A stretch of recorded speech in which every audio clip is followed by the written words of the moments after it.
আল্লাহর নবী দরবারে এরকম একজন সাহাবী আসলেন, আসার পর বলতেছেন, ইয়া রাসূলুল্লাহ, ইয়া হাবিবাল্লাহ, আমি আজকে স্বপ্ন দেখেছি। কি দেখেছো? আমি আসার পর দেখলাম যে আমি ঘুমাইছি, ঘুমানোর পর দেখি একটা বাঘ আমাকে ধাওয়া করতেছে। ঘটনাটা অনেকে অনেকভাবে বর্ণনা করেছেন। একটা বাঘ আমাকে ধাওয়া করতেছে, আমি দৌড়াই, বাঘও দৌড়াই, আমি দৌড়াই, বাঘও দৌড়াই, আমি দৌড়ান সারি না, বাঘও সরে না। দৌড়াইতে দৌড়াইতে দৌড়াইতে আমি চলে গেলাম একটা বনের ভিতর, একটা জঙ্গলের ভিতর যখন চলে গেলাম, সামনে অন্ধকার, কিছুই দেখা যায় না। তারপরও দৌড় দিই, পিছনে বাঘ। ভয় আছে না নাই? জানের ভয় কান্না নাই? এরকম বাঘ দৌড়াই, আমি দৌড়াই। দৌড়াইতে দৌড়াইতে সামনে গিয়ে দেখলাম বিশাল একটা গাছ। আমি গাছে চড়ে গিয়েছি, দেখি বাঘ আর চলে যায় না। বাঘ ওখানে হা করে বসে আছে, শুধু নাম নিয়ে খেয়ে নেব। ঘটনাক্রমে একবার যাইতে যাইতে একটা ডালের উপর চলে গেলাম। সে বাঘটা পিছন থেকে শুধু আমাকে খাওয়ার জন্য লাপাচ্ছে, ধরার চেষ্টা করতেছে। যাইতে যাইতে একটা ডালের উপর চলে গেলাম। ডালের উপর যখন চলে গেছি, অনেক দূরে চলে গিয়েছি, যখন ডাল দেখি গাছ, এখানে বিশাল জায়গা, এরপরে পাশেই দেখি বিশাল একটা নদী। সুন্দরবনে যখন যাবেন দেখবেন বনের নদীর পাশ দিয়ে, সুরমা নদীর পাশ দিয়ে এরকম গাছ আছে না নাই? তো এরকম একটা ডালটা একদম পানির ভিতর চলে গিয়েছে। তখন আমি ডালটা দিয়ে পানির ভিতরে নামতে যাব, ঠিক ওই সময় দেখি একটা কুমির হা করে আছে। কি হা করে আছে? পিছনে কে? আর যেখানে নামবে সেখানে কে? ওখানে কি নামবে না, আবার ব্যাক করে চলে আসবে? কুমির যদি পায় তাহলে কি খায় ভালো দেবে, তাই তো? তো ওখানে যখন নামতে নিচে দেয়, কুমির আবার পিছনে ব্যাক। কোন দিকে ব্যাক? পিছনে ব্যাক করছে। আশা দেখে বাঘ ওখানে দাঁড়ায় আছে। তো ঘটনাক্রমে যে ডালের উপর বসে আছে, ওই ডালটা সাদা ইঁদুর আর কালো ইঁদুর কাটতেছে। কি করতেছে? তখন ভয় কম না বেশি? হয় কুমিরের পেটে, না হলে বাঘের পেটে। এইদিকে সাদা ইঁদুর কালো ইঁদুর ওটা শুধু কাটতেছে। তো এই এত বিপদের ভিতর ফস করে উপরের দিকে দেখে একটা মৌমাছি বাসা করছে। কে বাসা করছে? মৌমাছির বাসায় কি থাকে? মধুমাছি থাকে। হঠাৎ করে উপরের দিকে যখন তাকাইছে, খুব মনোযোগ দিয়ে দিলের কানে কথাটা শুনবেন, উপরের দিকে যখন তাকাইছে, উপর থেকে টুপ করে একটা ফোঁটা মধু মুখের ভিতর পড়ছে। যখন একটা ফোঁটা মধু মুখের ভিতর পড়েছে, সব ভুলে গিয়েছে। সুবহানাল্লাহ কবেন না আলহামদুলিল্লাহ কবেন? আরে পরে বলেন সুবহানাল্লাহ আলহামদুলিল্লাহ, আগে শোনেন। যাই হোক, রসিকতা করার জন্য বললাম, মন খারাপ করলেন? দেখেন, আমার একটা বৈশিষ্ট্য, আগের দিনও বলছি, আমি যতক্ষণ আলোচনা করব, প্রায় এক যুগের মতো বয়স হচ্ছে আমার এখানে কথা বলা, এই মেম্বারে। আল্লাহ বলি আলহামদুলিল্লাহ। তো আমার বৈশিষ্ট্য, আমি যতক্ষণ আলোচনা করব কাউকে ঘুমাতে দেব না। একটা সপ্তাহ পর আসবো, খালি বসে থেকে চলে যাবেন, চলবে না। আমিও বলবো, আপনাদেরকেও বলতে হবে ঠিক বেঠিক। আমিও বলবো, আপনারা সুবহানাল্লাহ পারবেন তো? কবির মনোযোগ। এই কথাটা আমাদের সকলের জন্য মেনে আমল করা দরকার। পিছনে বাঘ, যেখানে নামবে ওখানে কুমির। যেই ডালের উপর বসে আছে, ওই ডালটা সাদা ইঁদুর কালো ইঁদুর কাটতেছে। উপরের দিকে তাকাইছে, এক ফোঁটা মধু পড়ে গেছে, আর সব কিছু ভুলে গিয়েছে। ঘটনাক্রমে একটু পর ঘুমটা ভেঙে গিয়েছে। আল্লাহর নবীর দরবারে এসে বলতেছেন, ইয়া রাসূলুল্লাহ, ইয়া হাবিবাল্লাহ, আমি স্বপ্ন দেখলাম। স্বপ্নের কাহিনী কি? অনেকে অনেকভাবে বর্ণনা করেছে, অনেকে বিশেষ করে বিষয়টা অনেকভাবে বর্ণনা করা হয়েছে। ওই যে তোমাকে পিছনে একটা বাঘ ধাওয়া করতেছিল, ওটা সাধারণ কোনো বাঘ নয়, ওইটাই ছিল তোমার মালাকুল মউত আজরাইল।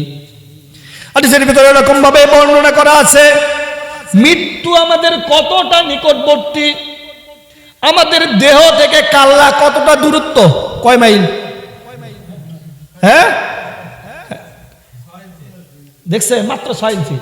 তো এরকম ভাবে বলতেছেন, তোমার বডি থেকে তোমার কাল্লাটা, তোমার বডি থেকে তোমার কাল্লা দূরত্ব যত, তার থেকেও নিকটবর্তী তোমার মৃত্যু।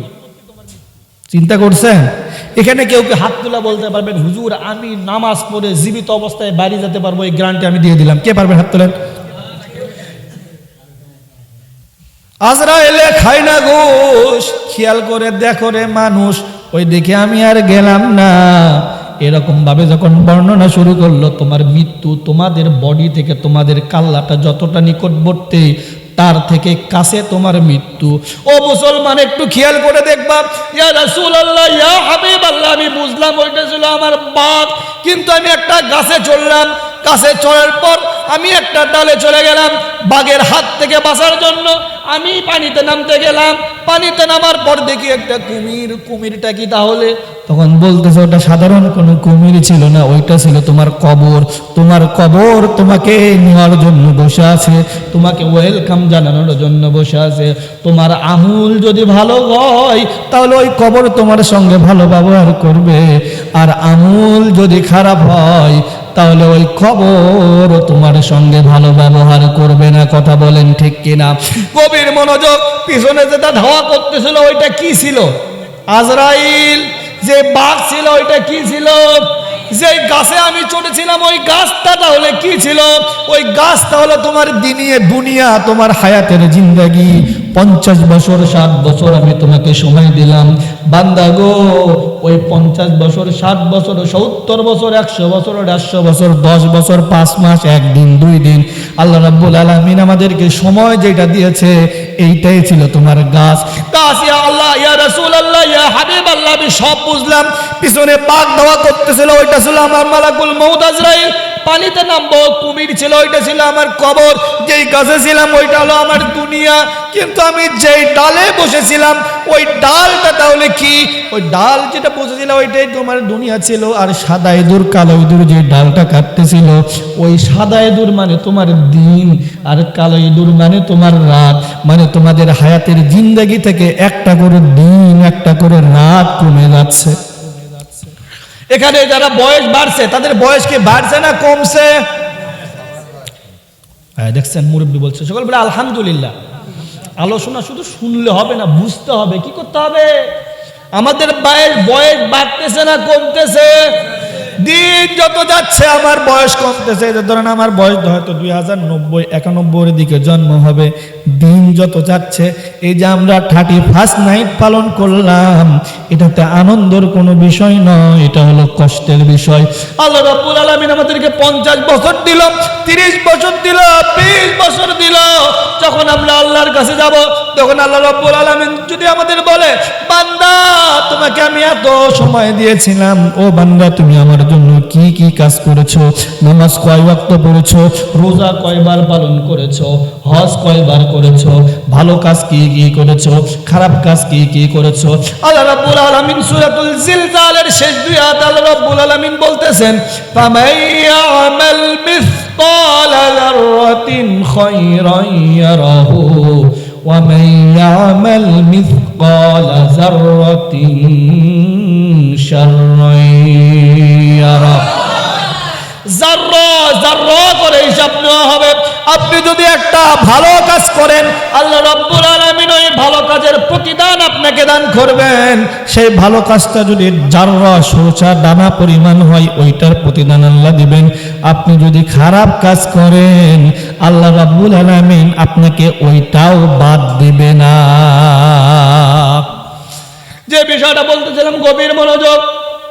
ওই যে সাদা ইঁদুর কালো ইঁদুর মনে আছে? তাহলে সাদা ইঁদুর কালো ইঁদুর মানে কি?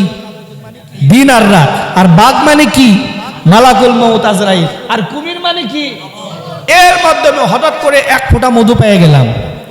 এই যে পিছনে এত বিপদ, যে ডালের উপর বসে আছি, আমাদের ডাল যে কোনো সময় ভেঙে পড়তে পারে, ভেঙে পড়লে বাঘ খেয়ে নেবে, না হলো ওই কুমির খেয়ে নেবে। এত বিপদ, 1 ফোঁটা মধু পাইছি। কয় ফোঁটা মধু? এই 1 ফোঁটা মধুই হলো আপনার দুনিয়ার প্রতি মায়া। এখানে একটা লোক তো হাত তুলে দেখাতে পারবেন, হুজুর দুনিয়া নিয়ে আমার প্ল্যানিং, আমি ছেলেকে ডাক্তার বানাবো, ইঞ্জিনিয়ার বানাবো, জজ বানাবো, ব্যারিস্টার বানাবো, আমি 5 তলা বাড়ি করছি, গায়ে আরো সামনে একটা কলম বের করে রাখছি, সামনে বছর আরেকটা চিন্তা ভাবনা আছে। একটা লোক হাত তুলে দেখান তো, হুজুর আমি কবর নিয়ে প্ল্যানিং করেছি, আমি যখন মারা যাব আমি বলেছি 3 জন লোক আমাকে ধোয়াবে, 3 জন লোক যাতে নামাজি হয়। আমি এরকম প্ল্যানিং করেছি, কবরে যারা আমাকে নামাবে তারা আমার নিজের সন্তান হবে, তারা নামাজি হবে, তারা সুদ খায় না, ঘুষ খায় না, ভালো ভালো নেককার পরেশগার। আমি এরকম কিছু করছি। আপনি কি বলতে পারবেন আমি একজন নেককার সন্তান রেখে গিয়েছি? আমি যখন মারা যাব আমার ধন সম্পদ কি হবে জানি না, কিন্তু আমার সন্তান আমার কবরের পাশে গিয়ে দোয়া করবে। এরকম কি কেউ কোনো কবর নিয়ে প্ল্যানিং করেছেন? যারা বিয়ে করেননি তারা প্ল্যানিং করেন, এক সময় বিয়ে করব, বাসর রাত করব, কত মজা, এই করব সেই করব, দুনিয়া নিয়ে আমাদের কত প্ল্যানিং। আমি ওইটা বলতেছি না, একটা রাত প্ল্যানিং করেন, এমন একটা ঘরে আপনাকে রাখা হবে, জীবনে তো কোনোদিন কল্পনাই করেননি আপনি, যেই ঘরে কোনো অন্ধকার। আমি দেখেছি, আমার অনেক ওয়াজ করেছে কিন্তু কবরে নামিনি, ইদানিং নামি।